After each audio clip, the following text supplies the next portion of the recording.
Hello, and welcome to another episode of Jaxon Talks Everybody with me, your host, Aaron Mashfitz, aka Jackson Stone. This is episode 126 of the podcast. I'm fired up for this episode. So, Steve, welcome to the show, man. Thank you so much for having me, Aaron. I am excited to be here, brother. So, I'm going to open this up with the theme of this podcast, the question that I believe is extremely important to answer openly and honestly, if given the time and the space to do so. I think it's even more important between two males. And so, Steve, how are you doing, man? Like, really, how are you doing for real? I'm incredible, and that is the truth. I am absolutely incredible. If I was doing any better, I'd be jealous of myself. I am at full mental peace. I have an incredible relationship with my best friend, my wife. I travel wherever I feel like it when I want to. I've built a global coaching company worldwide that's 95% referrals. Do multiple six figures a year. Sleep great at night. I woke up today. Like, my life's fucking incredible. That's the truth. Now, it wasn't always like that. There's a lot of work to get here, and I can share that story with you if you want. Yeah, I would love to get there, definitely. But I've been thinking about this topic that I want to start off with a lot, and I think you'd be the perfect person for me to kind of workshop it. Yeah, wherever you want to go, brother. I've been thinking a lot about listening. This idea of listening, and you being a coach, I'm also a coach as well. I think that idea of listening is much more powerful than I think we even realize. And so I don't know if I have a question, but maybe you have some thoughts on just how powerful it is for you in your life with your clients, how you've seen it work in action, just what listening is in general. You know, a lot of folks, and again, I didn't make this stuff up, but one of the most powerful things I've ever learned about listening is the difference between listening for agreement or disagreement, or just listening like a rock. Listening for agreement or disagreement, you miss half the conversation. Because you're either looking to validate what you agree with, or what's the word I'm looking for? Confront what you disagree with. But either way, you're missing half the conversation. When listening, especially, between spouses or partners or wherever, listening to just listening for all possibility is what's most important. And not to listen about you, but actually hear what they're saying about themselves. Not to be in your own head, figuring out what you're going to say next, but actually having a genuine curiosity. Listening with curiosity is so powerful, because I'm not interested in what my point is. I'm interested in getting absolute clarification on what yours is. It's asking to, or it's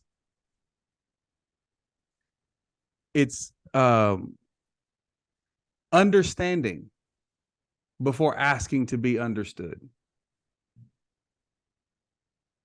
Where most communication breaks down is people are so busy trying to get you to understand them that they don't take the time to actually understand what the other person is saying. They don't recognize that the same word doesn't mean the same thing to everybody. So this person will say, I believe in democracy, but you have your own definition of what democracy is, what it looks like, what those images are, what those pictures are. Or even the most misunderstood one. I believe in God. Mm. That is the most saturated, perverted word in the world right now, because everyone has their own definition, of course. But instead of saying, what's your definition of God? What does that mean to you? We go, well, your God's not my God. Your God's the wrong one. Mm. So we have to learn to listen with curiosity. Yeah. We have to learn to listen with curiosity rather than listening from a space of conclusion. So you also have to ask yourself, where am I listening from? Am I listening from curiosity, or am I listening from conclusion? Mm. Yeah. And mm, how do we develop a sense of curiosity for another, especially for another that we completely disagree with? To respect your model of the world, Aaron, that doesn't mean I have to agree with it. Yeah. But I can respect it, because all of your life experiences, all of your memories, everything you were ever taught, everything you ever saw, every hard lesson you've ever learned, up until this point, everything that you've ever experienced has led you to say what you just said. Well, then that's also true for me. Mm. The only reason why I'm saying to you what I'm saying to you about religion, whatever it is, we can go any direction you want, is because of what I was taught, what I experienced, what's in my belief system, how I view the world, what my values are, what my memories were. All of that informs this perspective that I'm giving you. So to me, I am absolutely right to respect you is to understand that whatever's coming out of your mouth is absolutely right based on all of those factors that are true for me. They're also true for you. Mm. So I can respect where you come from and what your position is. That doesn't mean I have to agree with it, but I do have to respect it. Yeah. Trying to view every person as an actual real person, like a real person, right? And not seeing in front of you like some sort of shell of a human or whatever you think their beliefs have made them think, like it's a real human being. Not a B-list actor in your movie.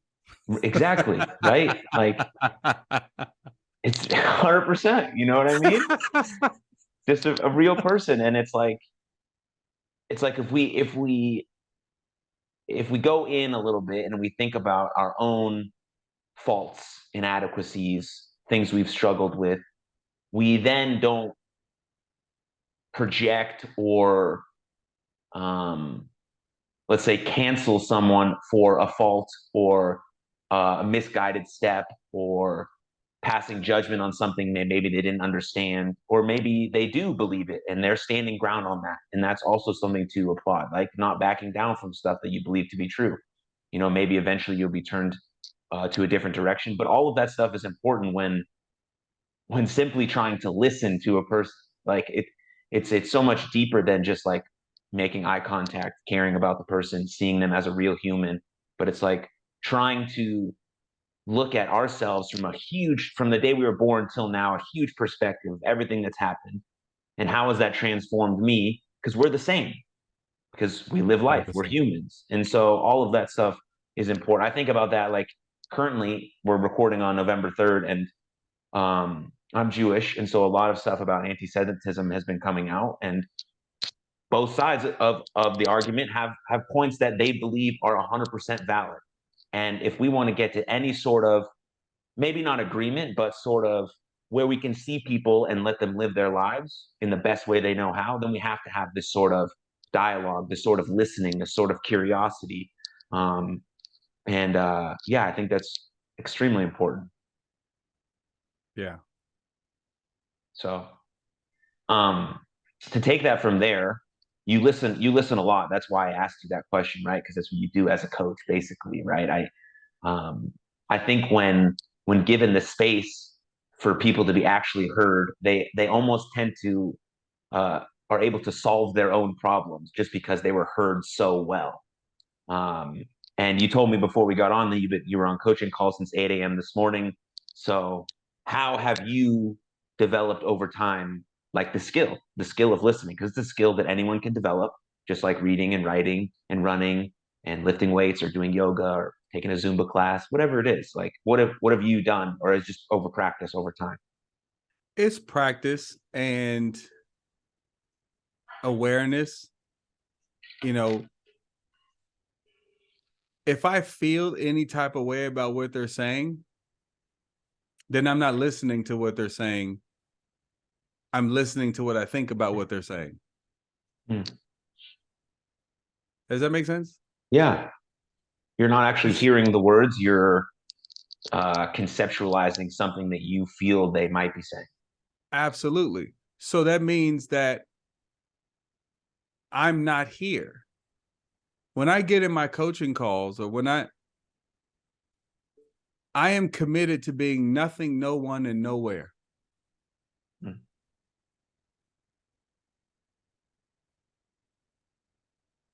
But I'm a you're mirror. but you're there. You're present fully. I'm a mirror. Hmm.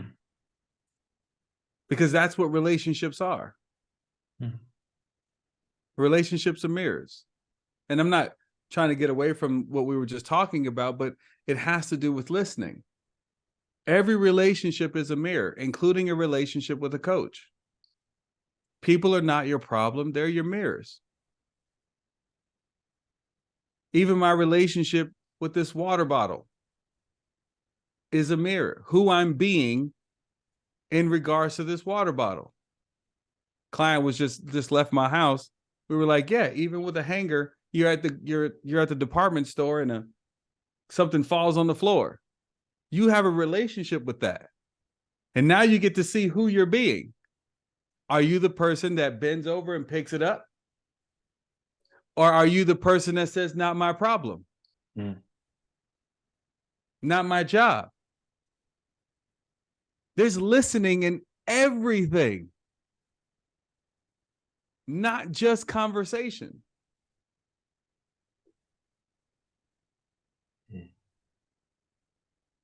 Yeah. Amazing. Now, um, something else that popped into my brain after that is I was reading over some of your LinkedIn posts, which if people don't follow you on LinkedIn, they should. They should. Amazing stuff there. And you had this post very recently about unlearning what we were taught. Mm-hmm. And I think that falls in line with listening, because not only do you have to listen to other people, but you have to listen to yourself and maybe your intuition or what your gut is saying. And Yeah. so, um, what things did you yourself have to unlearn to get to the point that you're Oh at now? God. Oh God. Everything. Mm. So, okay. Oh, we about to go down the rabbit hole now. Right? So we are. You about to, Aaron, you about to take me down the rabbit hole. Okay. Everybody listen up.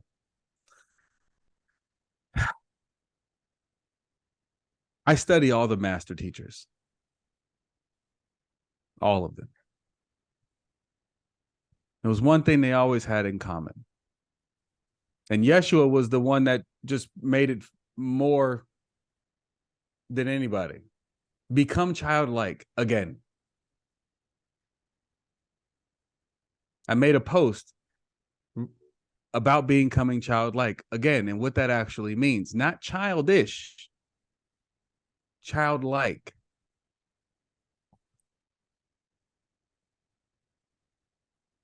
everything that we needed to succeed, we were born with. Study children. Children are our best teachers.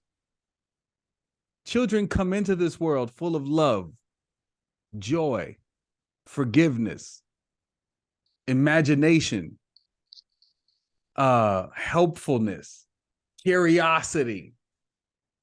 Isn't it interesting that all these people come to you for coaching to learn how to be more joyful, more forgiving, more curious, more loving? Can you teach me how to be? No, I can't teach you shit. But if I strip you of everything the world has put on you, you will see that you already are those things. Mm.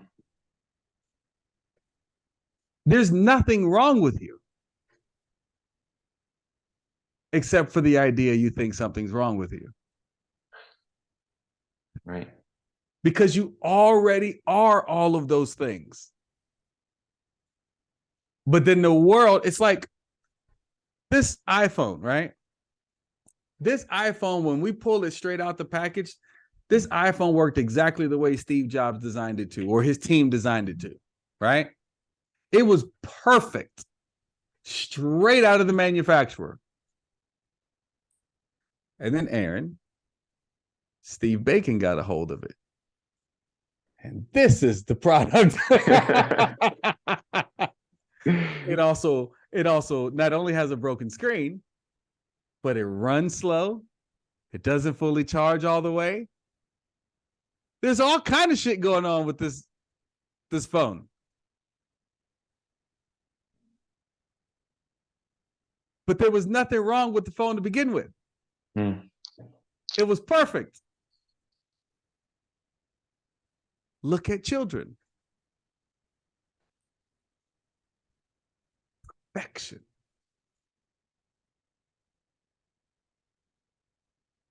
And then the world goes, the way you are being, child, is unsafe. It's not going to help you become successful in life. You're going to be an outcast. You need to fit into this box in order to fit into society. And so all of your natural ways begin to get squeezed out of you. And they take this round person and try to put them in a square, or the other way around, whichever way it goes. So that's what I mean by it's what you need to unlearn. You are literally all the characteristics that you are trying to read all these books for, go to these seminars for. No, you are already all of that. So you're out here trying to fix everything, right? What will be possible if you realized that there was nothing to fix? Yeah, it would be a secret unlock to realize that you're not actually broken. What if you were whole and complete, other than the idea that you were not whole and complete? Because one day, you being your natural, whole, and complete and perfect self, one day, someone said, that's not good enough. And now all of a sudden, you think something's wrong with you. When before, you never thought anything was wrong with you. So my clients, I don't fix anything for them. I just show them there's nothing to be fixed. Yeah, amazing. Because, when you're told for however long that you're supposed to do this and supposed to do that, you're supposed to, you should, you're supposed to, you should. And then you start to think about not what I want, but about what other people think they want, that I think that you think that we need. And even saying it out loud is like really hard. So yeah. I imagine like trying to then process that in our brain and then go and try and be about that thing that we think we're supposed to be from the other person who doesn't know us, and then try and perform on that level, and then we're not as successful or as great as we want to be because we don't, and we're like, why am I the worst person in the world? Am I broken? No, you're just looking at it in a way that's not best and most conducive to your optimal self. Yeah. And then, but it does take either a coach or just like a lot of work to figure that out. It takes, it takes hard work. And so the words are easy. The work is hard, but yes, very fulfilling work. It can be. Absolutely. And it doesn't take that long. It just takes some really hard conversations up front. You said something just a moment ago about the way other people, self-image is not what I think of me. It's not what you think of me. It's what I think you think of me. And that's the way I respond. If you go, Steve, you're so loud. Now, depending on my self-image and how I think you see me is how I'm going to respond to that comment. See, if I think you're racist or you don't like Black people, then I will take that comment and go, oh, so what you trying to say? All Black people are out? What you trying to say? See, I knew you was racist. But I'm saying that because of how I think you see me. Now, if I thought you saw me as a mentor, someone you can learn from, and you say, Steve, you so loud, then my response would be different. It would be, you like it. That's why you're here. Yeah. Because I'm speaking to your soul. So see, depending on how I think you see me is how I'm going to respond. The challenge is I'm not a psychic. So I actually don't know how you see me. So really, how I think you see me is actually how I see myself, and I don't want to own it, so I blame it on you. There it is. Wow. So then how do we get to the point where we can then be very honest with ourselves about that? Well, first you have to be willing to be wrong. See, most healing is not hard. I help people heal in hours what they can't do in years or if ever in therapy. I help them do it in just a couple of hours. But the first thing I share with them is you have to have a willingness to be wrong. It's not about wrong about what happened to you, but wrong about what you made it mean. Wrong about why you think it happened. Not that it happened. It happened. But the meaning you gave it is what's controlling your quality of life. It's like chicken. You ever had just plain chicken? White people chicken? Just plain, guys. I'm just kidding. For those of you who just got offended right now, I'm kidding. When I was very strict about my diet in the middle of my wrestling career, that was what I was eating. Yeah, just plain chicken. Disgusting, God. Isn't it? Another meal. Just disgusting, isn't it? Right? It's And great. I had my meditation teacher. He asked me one day, do I like chicken? And I said, of course, chicken's delicious. He said, you ever had plain chicken? I said, that's disgusting. Why would you ask me that? And he says, so then you don't want the chicken. You want the plants that you put on the chicken to make it taste good. And I was like, fuck you. Don't try to make me into a vegan. Like, that makes sense, but don't try to, right? He's like, you just want the plants and the texture. And I was like, That's true, but don't be trying to turn me into a vegan, right? And so I was like, dang. And I was like, well, that's like life. All situations are neutral. Mm.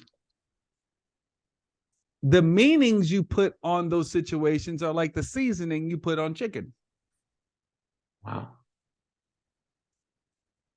Depending on the combination of seasonings, it's either going to be the greatest piece of chicken you've ever had, or you're going to throw up.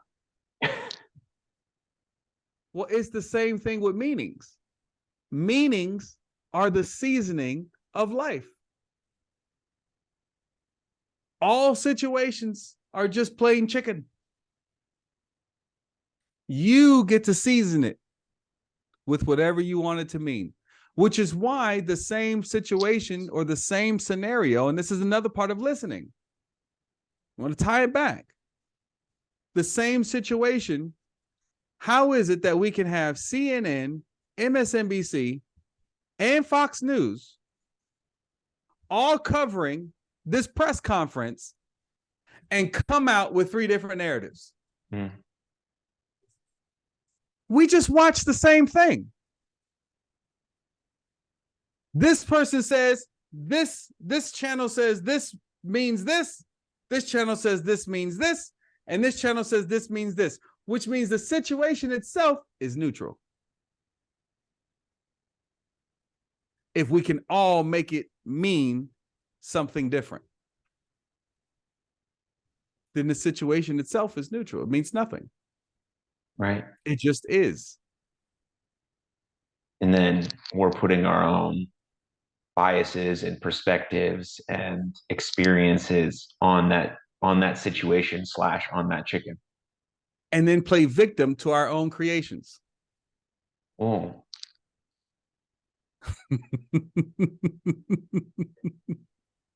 Yeah. And then, yeah. I'm seasoning my own chicken and then going, who poisoned my chicken? Right. Yeah, because it all boils down to then being honest with yourself and taking some accountability for that. Yep. That, oh, I may have made a really horrible batch of chicken just now, and I'm gonna own up to that. It doesn't taste very good. Yep. Other people don't like it. Okay, back in. Let's see what we can do next. Exactly.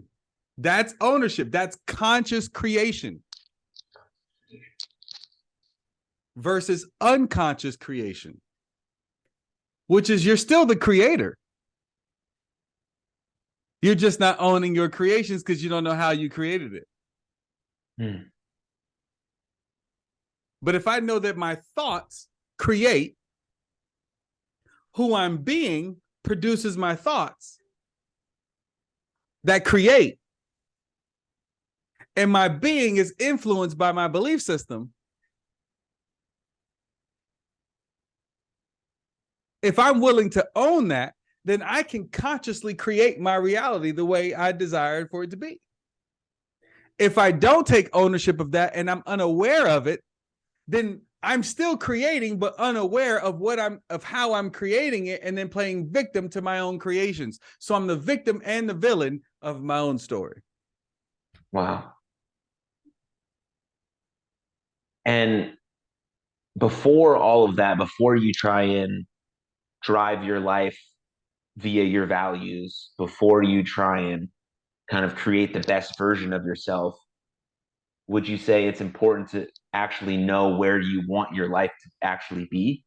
Oh, absolutely. That's So like then getting in the car and going nowhere. right. Where are you going? Somewhere. Yeah. So that has to be step number 1, right? Or step number 0. Where do you want to end up? Yeah. What do you want to create? You're a creating machine. See, there's 6 mental faculties that we have. I worked with Bob Proctor for 6 months, about a year before he died. And I remember being in one of our classes. It was not that big of a class. And Bob taught us the 6 mental faculties. In a way, I just never heard it before. Perception, will, reason, intuition, imagination, and memory. The tools of creation.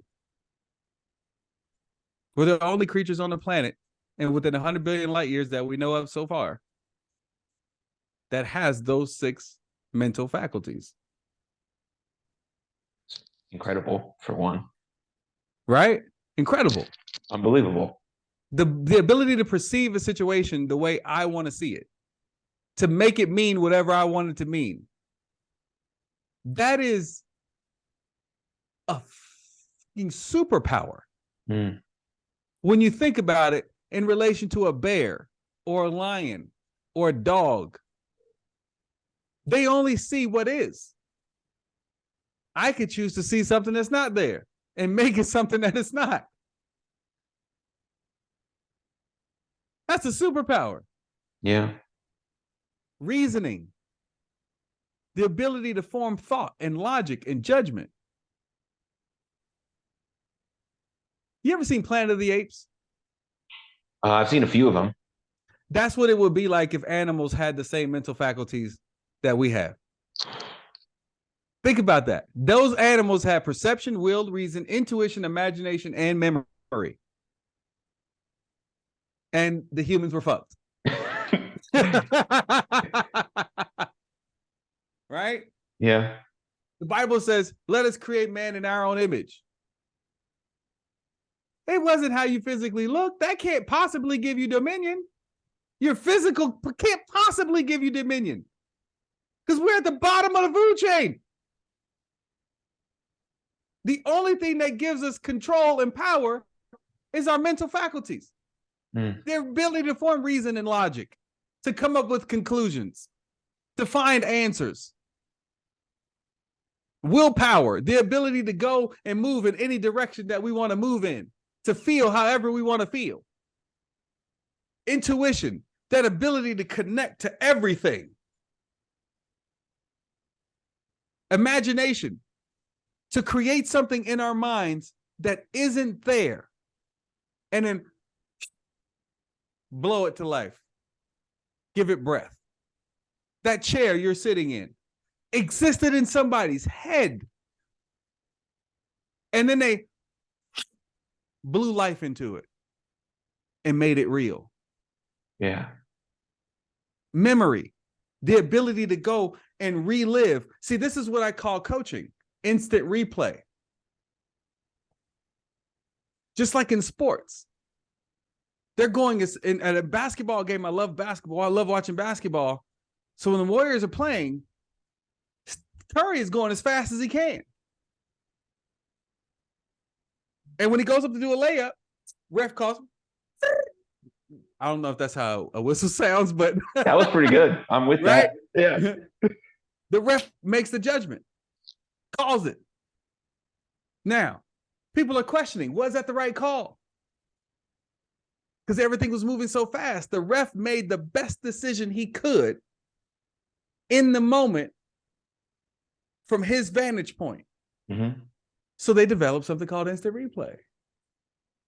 How about we stop the game, slow the playback down frame by frame so we can see it, expand the view, and then show different camera angles to see if that was the right call.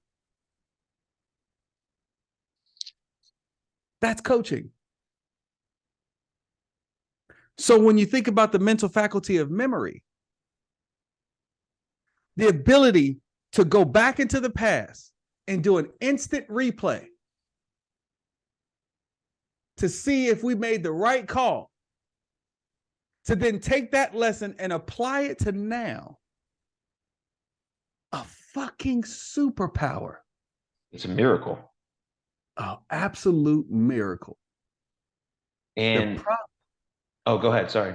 I was just going to wrap it up by saying the problem is these God-given gifts, we use them wrong. We use our perception to see obstacles instead of opportunities. That'll give you a direction in life either way. You created it. You see an obstacle rather than an opportunity. Both are going to lead you in a different direction. Are you using your reasoning to come up with excuses or solutions?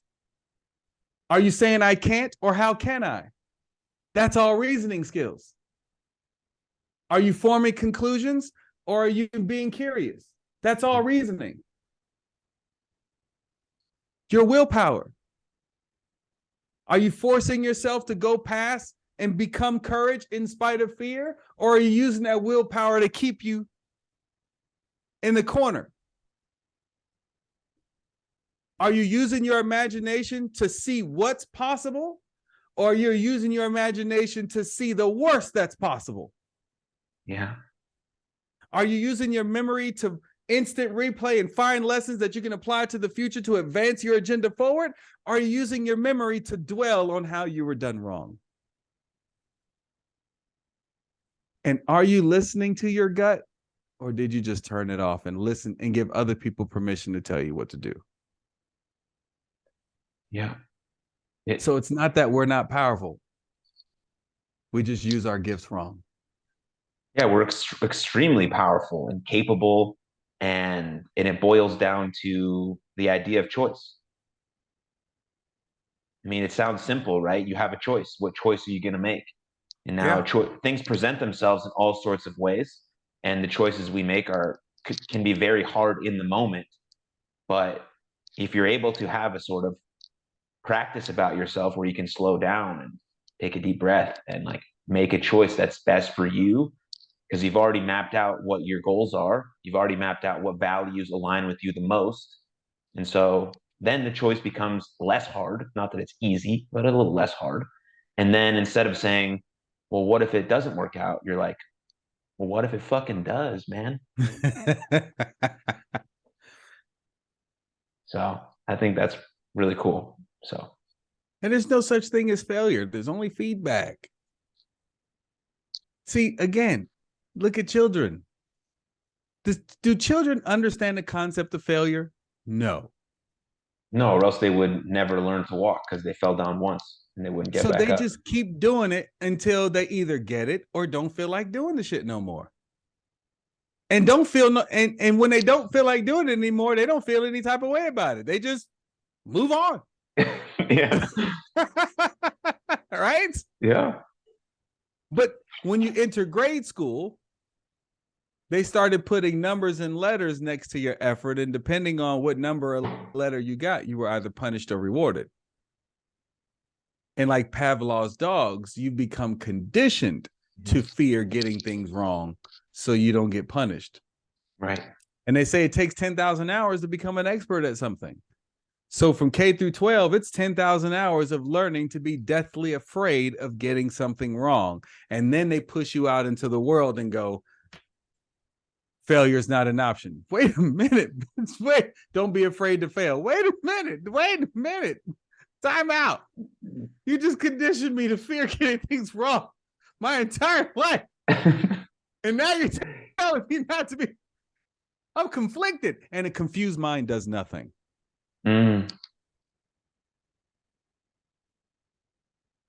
Yeah,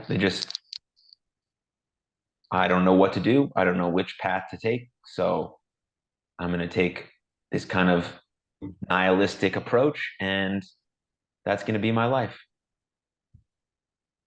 And that sucks because, from the work that I've done, I've seen the power of people, of how strong people are, how much they can go through, how resilient they are. I coach a youth baseball team also, and like these kids just keep in a sport like baseball where all you do is get out all the time. 7 out of 10 times you're out. Go back to the dugout. And they just keep showing up and they keep showing up and they keep showing up and they keep showing up. And then I'm like, hey, you remember how you weren't good at baseball when you were 8 and now you're 14 and you're about to go into high school? You see that progress you've made? Like, that's incredible. And they can feel that. And then when we get to like age 25, we don't recognize all of that anymore, because we've had all this stuff happen to us and we think we're supposed to be something, and it's hard. And then you have to get into the weeds of it all and learn how to unlearn that and then figure out, who the best version of you is, day by day, moment by moment, all that stuff. 100%. But I have a question for you. All right. And it's based on this idea of what we're supposed to be. Were you, Steve, supposed to be this? Is this what you were supposed to be? Is this what you thought you were going to be? Is this what society thought you should be? Well, now we're getting to the subject of, so at the end of the day, what do you believe, right? So the short answer, and I can go into it longer if you want, but the short answer is this is exactly what I was supposed to do. The long answer is I played victim for a long time and felt like God was picking on me as he was preparing me for what I was supposed to do. The story of Joseph. Joseph was betrayed by his brothers, ripped of his clothes, thrown in a hole, sold as a slave, spent 20 years in jail for a crime he didn't commit, only to work on his gift of interpreting dreams, to then be summoned by the Pharaoh, to then interpret the dream right, and then be put second in command of all of Egypt. A little Jewish boy who God had gave him this vision when he was a kid, which is why his brothers were like, fuck this kid. He's taking all the attention and he's in God's favor. We have to get rid of him. But his vision came true. He was second in command of Egypt. They took a little Jewish boy, dressed him up like an Egyptian to the point where his brothers didn't even recognize him, and made him second in command of the entire kingdom.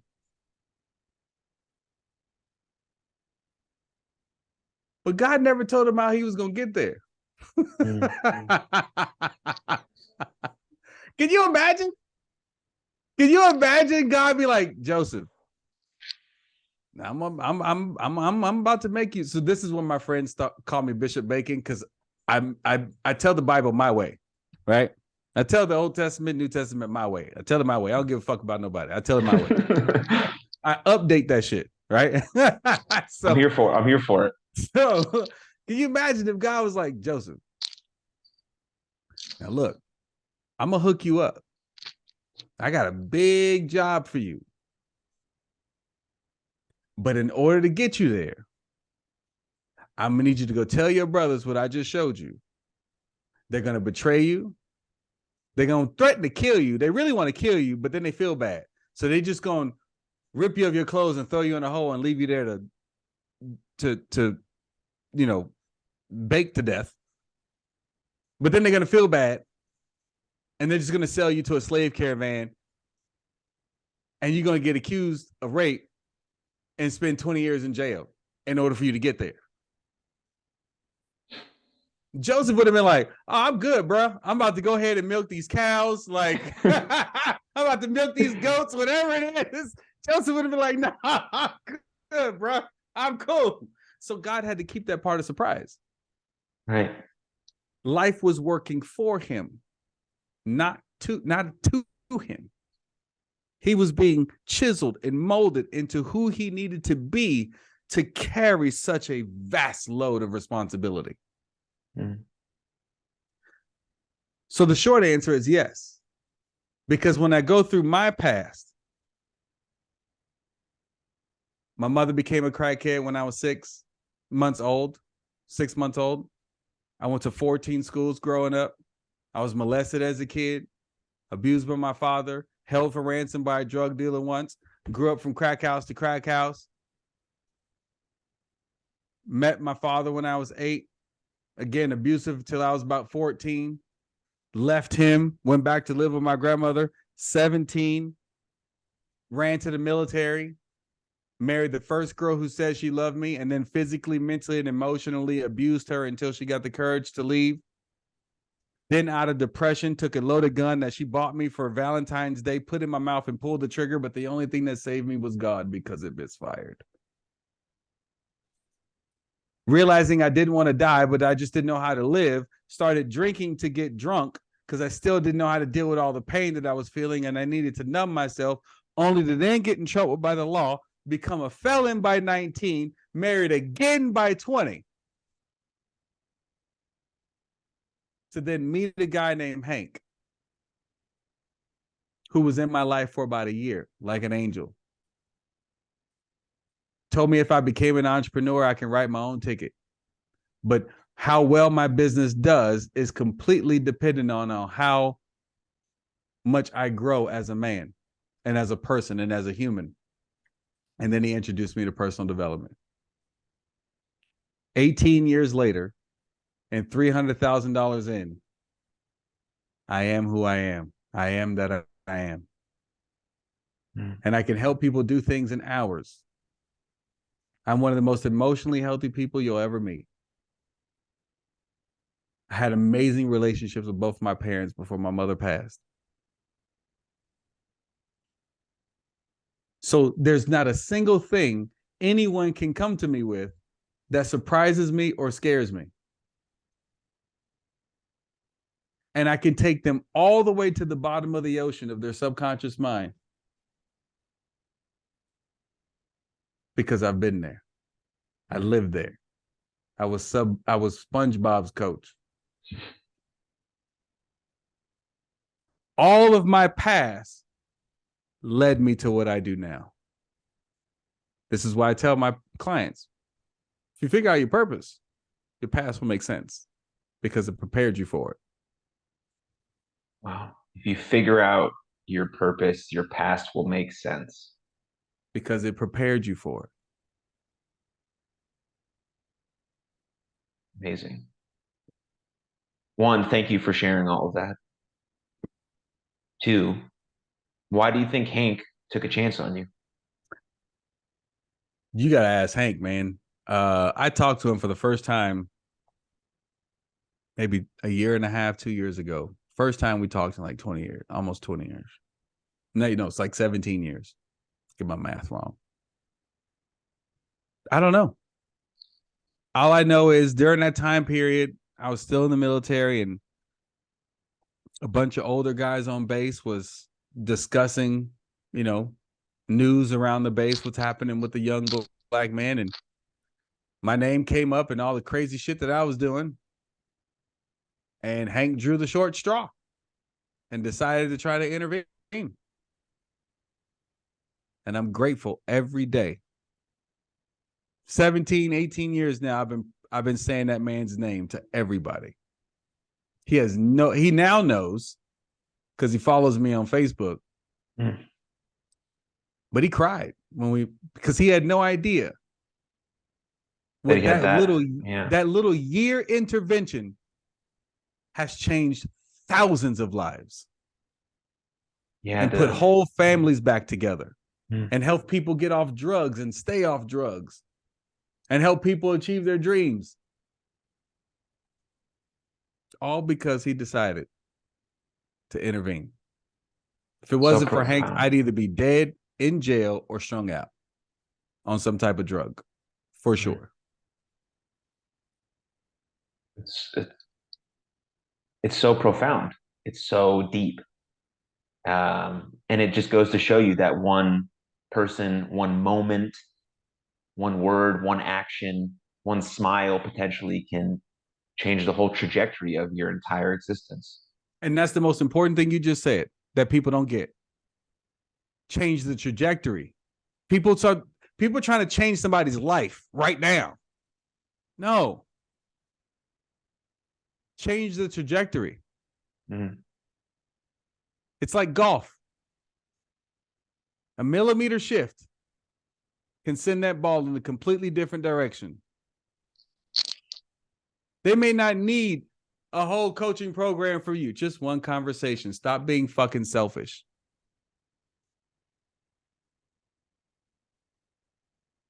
Those who will pay you will pay you. And those that you're supposed to just serve in that moment, serve them.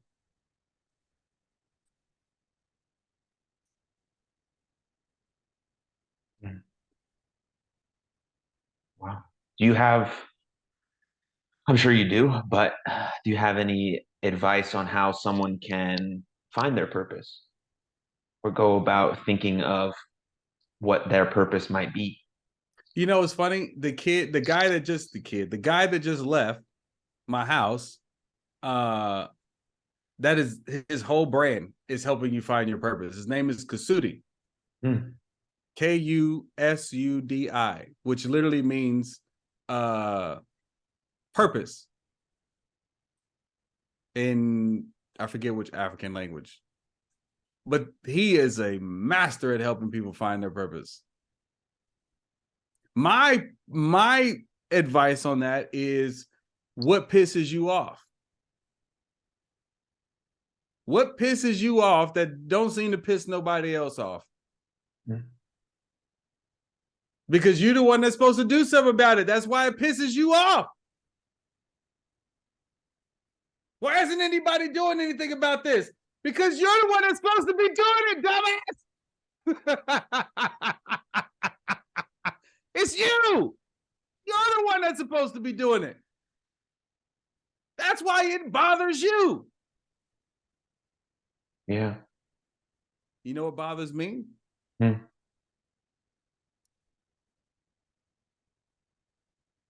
Watching what I consider my belief,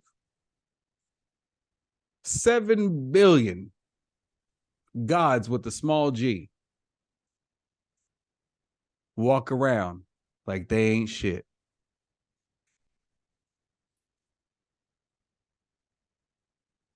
That hurts me like no other. I feel that in my bones. It hurts me. I'm not talking about I feel bad. I mean, it hurts me to see my brothers and sisters not recognize who they are and live these meaningless lives full of victimhood and be subject to my other brothers and sisters who benefit from them not ever figuring out who they are. They're all my brothers and sisters, even the evil ones. Because there's an innocence to even the evil ones.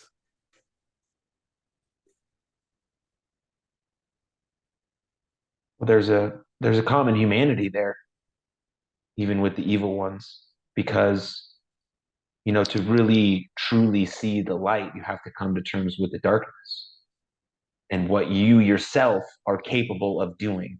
We obviously, as human beings, we are obviously all very capable of atrocities, some horrible, horrible shit. We know from past. Right? Yes, we know from everything, from all of it. But those are other people, the same kind of people as you and I. And so if we say, oh, I would never. Well, you were never thrusted in that situation to have to make that life and death choice. Like, I was not in Nazi Germany, so I don't know what the fuck I would do. I would hope that I would make the right choice and stand up for the things that I believe in, hopefully. But I wasn't there, so I can't make that call and be like, nope, not me. I would never. Like, you have no idea. And so we have to come to terms with that darkness, that we have those capabilities, but also then come to terms with how much the light can overtake that. And then if we come to terms with that side, then the other side becomes that much more brighter and sharper and bigger and present. And that's what's important, I think, for me and, for everyone. No, you nailed it, bro. The word lazy, I heard this from Gary Vee and I went and looked it up and I was like, oh my God. He said, lazy is not a bad word. So I went and looked it up. And I said, damn, it just means unwilling to put forth effort. That's it. That's not a bad word. No. Now, granted, people use it manipulatively to get you to do what they want you to do by calling you lazy. Mm-hmm. But it's just unwilling to put forth effort. Judgment is lazy. Yeah. Because that means you're unwilling to put forth effort to understand the situation. So you just come to a conclusion and go, that's it. That's lazy. Yeah. That's also ignorance. Any fool can judge. It takes a real human to seek understanding. Absolutely. It's hard work. It's hard It work. is. It's hard work to And sit it's with another person and do that. It's hard work to try and figure out the things that you hold deep truths for that may not be the best option, that someone else can counter argue on or see differently. And you're like, you got to sit in that discomfort, like getting kind of a little tense, but you're like, and you feel it and you see it, and there's a bridge, and you close the gap a little bit. And maybe you never see that person again and you both live two separate lives. But you had that brilliant conversation that could have opened up something somewhere else, you know? But yeah. especially instead of asking, what can I learn from my brother who has a completely different perspective on life? What can I learn? That's all the learning. That's everyone is your teacher. When you look at it from a sense of what can I learn, instead of figuring out what can I agree with or disagree with, listen from the space of what can I learn from this conversation? Because your different perspective, you have a different perspective for a reason. And you might have an answer to a problem that I have in my life. But if I'm not willing to listen simply because of what you believe or what you did, then I'm missing out for myself. And then on the notion of, the light and the dark, we are the light, but the dark must exist in order for you to know that you are the light. Mm-hmm. This is the law of polarity. I can't be loved if the opportunity to hate doesn't present itself. How would I know I'm loved? Yeah. Without hate being present. How would I know I'm courage without fear being present? How would I know I am forgiveness without resentfulness being present? How would I know if it's day if there's no night? How would I know it's sunny if there were no clouds? Yeah. So we get caught up in these negative emotions or these negative perspectives, but that's not who we are. They're just there so that you can see who you're being in relation to them. But look at a child. Look at a 2-year-old. See if there's a hateful bone in their body. See if there's a fearful bone in their body. See if there's a judgmental bone in their body. There isn't. So that's not who we are. Yeah. That's not our essence, our true nature. It's not our true nature. It's what we've been conditioned to be. Yeah. And if you look up the word conditioning in the dictionary, it literally means how to train a human or animal to behave. We've been trained to hate, trained to fear, trained to hold resentful. You do something bad to a kid, that kid goes, it's okay. Tell me I'm lying. Yeah. And then we go, oh, they haven't been jaded yet. They don't know. Really? That's your take on that? Not that the kid didn't take it personal and just went on about their lives, but the fact that they didn't hold on to it and resent it bothers you. That says something more about you than the child. Your child is your mirror, not your problem. Because you can only see in other people what you see in yourself. Mm. That's why children only see the innocence in everyone. Because it's all they can see in themselves. Yeah. So they walk up to the bad man and go, you're not bad. You just misunderstood. But we, Ooh, you vindictive. Well, how would I know what vindictive is if I haven't been vindictive? It takes one to know one, right? Right. So you can only recognize that energy in the next person when you, at some point, have been that. And instead of forgiving yourself and recognizing the innocence in your vindictiveness, you throw it up and project it on the next person and go, you're wrong. You could never see the innocence in everyone else if you refuse to see the innocence in yourself. In every mistake that you've ever made, there's innocence because you're still new to this world. I don't care how old you are. I'm 38 for the first time. I'm a 38-year-old married man for the first time. Today is just as new for me as it is for that 2-year-old because neither one of us has ever experienced today. Yeah. So when I approach life from that perspective, I remain childlike and experience heaven right where I'm at. Right. Yeah. You get to experience the full totality of each moment. Yes. No, that's beautiful because, nothing, literally nothing is promised. Not tomorrow, not the next second, not the next minute. So just like you, That's Steve, I want to be right here. I want to enjoy this moment. That's why I love doing these podcasts so much because there's very rare points in my life where I get to have a one-on-one interrupted conversation with someone, you know, wow. no That's a phones, hell of a perspective, man. I you know, love that. And I love talking to you, but that's a hell of a perspective. it's like my phone is away, my phone is, don't see it, don't look at it. All I see is you and the words and the conversation and things that come up and the dialogue we have. It's like, holy shit, that's fucking amazing, right? And so I encourage people to try and do that in their own life by pretending to do a podcast. You have a friend? Great. Schedule a 30-minute time block with that friend, put the phone on the table, press record, and go. You don't have to put it out in the world. You don't have to share it with anyone. You're just speaking.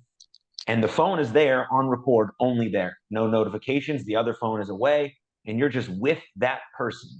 And you've scheduled it on your block, 30 minutes. And you guys keep going, maybe go an hour, maybe go an hour and a half. But it's something, it also helps you work on the way you speak, the way you think about ideas, what opinions you really hold to be true and that you want to die on that hill for. And it just helps you get words out. And then there's no endpoint, there's no goal. It's just talking. And I think we've come to a point in our society where we have to do that to get a real conversation with people, with our friends, where there's no distractions. And if you can make it sort of a game, then I think it's really cool. And I heard that on a podcast called Modern Wisdom, and I thought it was a brilliant idea. And so, I mean, That it's was brilliant. Thank you. sure. Thank you. You just blessed me right there. Thank you. Well, that's how I feel about this whole conversation we've just had. So. You just blessed me. Thank you. That was brilliant. Thank you. Thank you. I have one final question for you. But before Shoot. I do the final question, which I'd like to end with, we'll take a moment now here to let people know where they can follow you, the best place to go to reach you, and then I'll ask you the final question. CoachSteveBacon.com is where you can find me. I believe all my social media handles are there too. They sure are.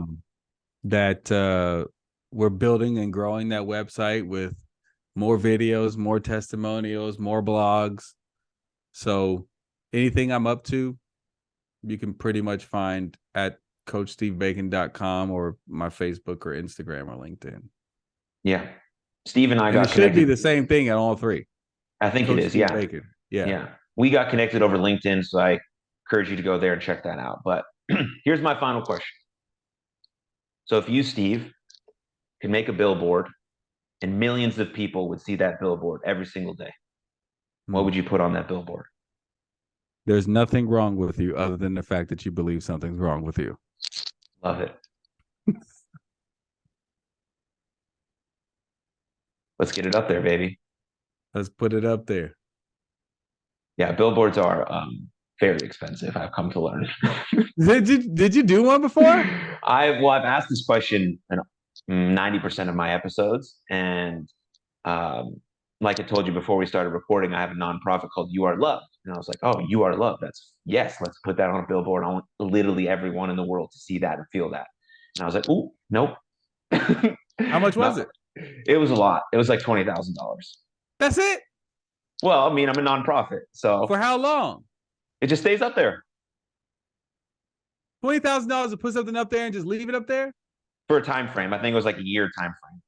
Oh, bro, you just blessed me again. You think that's good? Can we make something happen or what? I'm gonna put what I just said up on the billboard. Let's go.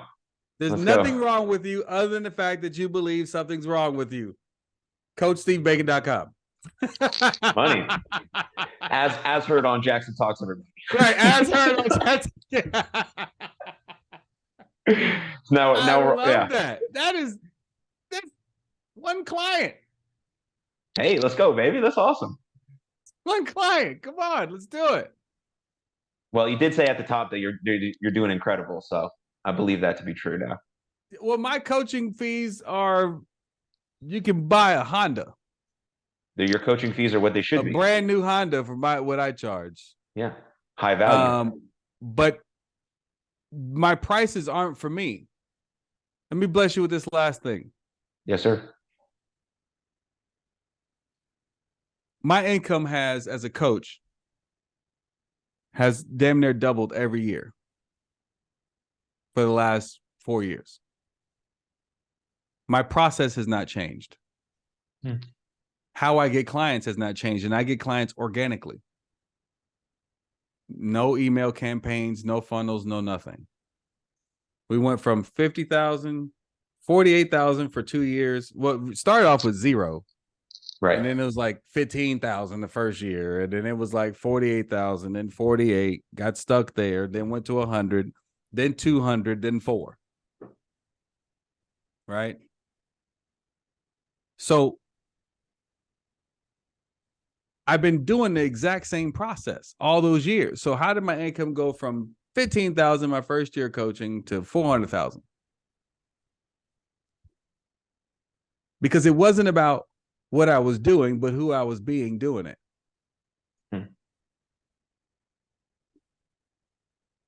And I decided to just ask for more money. And at first, I was asking for more money, and that's what got me to 100,000, and then got me to 200,000. But what got me to 400,000, and what's now about to take me to $1 million next year, which very clear on, is that I'm no longer charging for me. I'm charging for them. Here's what that means.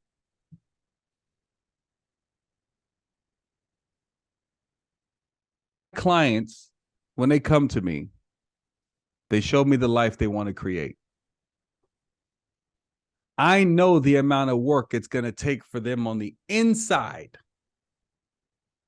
to become the person necessary that creates whatever it is that they laid out in front of me. It's going to be the hardest shit they ever did. Because most people, especially in the personal development industry, they're not looking to get better. They're looking to get high. They're looking for that shot of endorphin or dopamine or serotonin. They're looking for somebody to make them feel good. So they go from seminar to seminar and coach to coach that motivates them so they can get that hit. Because when it comes to doing the real work, they avoid that shit like the plague. The real work. The addressing your shit head on. They rather cope, which is like having a trash can full of shit sitting in your living room learning how to deal with the smell. Healing is getting butt naked and jumping in that motherfucker, cleaning it out and pushing it outside. It takes more work and commitment and courage, but when you're done, you're done.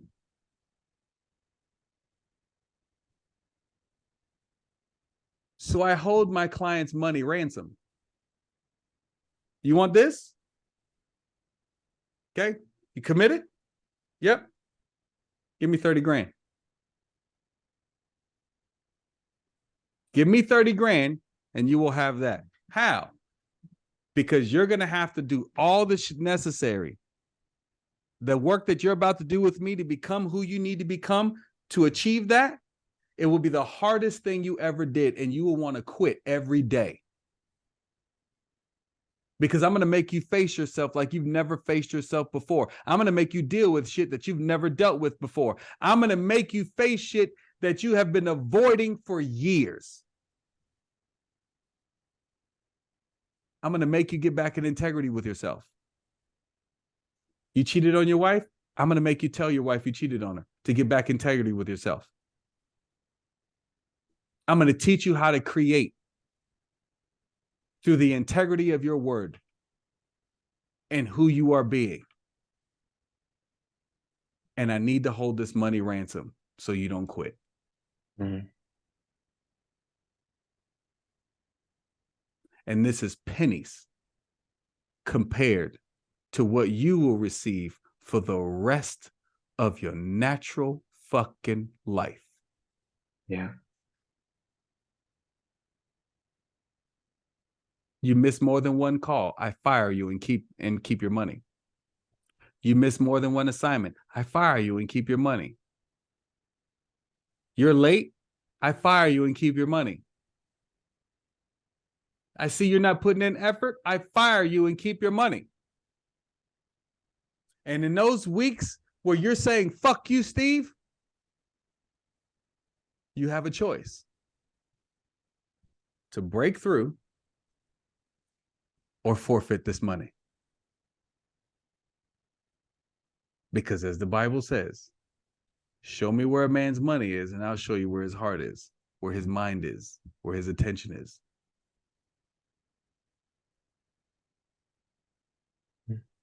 So when I started charging them for them and not for me, my money tripled.